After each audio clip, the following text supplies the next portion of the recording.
This former Muslim Brotherhood assassin was sent to infiltrate America, but his mission took a turn that left him completely speechless.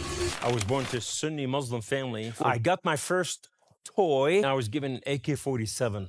I was sent to the United States of America to infiltrate. I was trained as a child assassin. I was trained as a sniper. I was trained as a bomb expert. So here I am in the United States, and I get in a car wreck. And the car wreck was so severe, I got out of my car, fell on my head, crack in my neck in 2 places, my collarbone, my ribs. Now the orthopedic surgeon took me to his home. I was in his home, and now I was introduced to a new God. He told me they have to be Christian, but they showed me the love of the living God.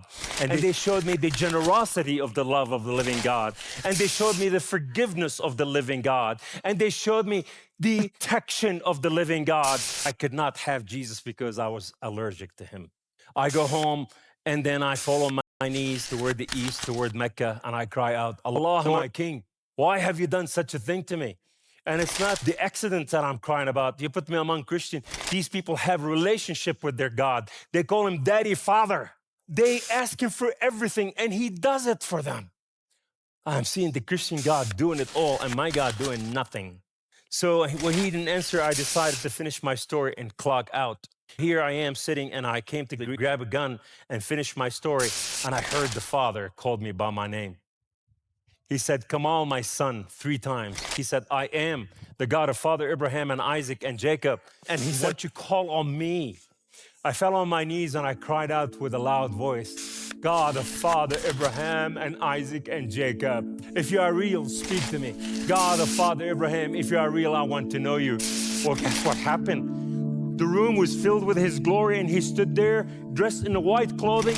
That man that saved my life, he stood there with the tallit on his shoulder, and he was a Jew, the King of Jews.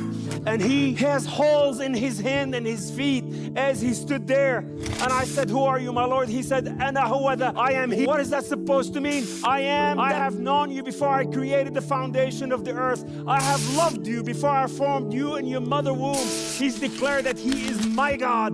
Kum, Kamal, arise. And when I rose up, my neck was intact, my collarbone, my ribs, everything that was broken was perfect. But here's the best part. My mind and my heart were changed, were reformed. And now I'm standing in a reformation of the living God. And I want more of him. And I said, my Lord, I will live and die for you. He said, do not die for me. I died for you, that you may live.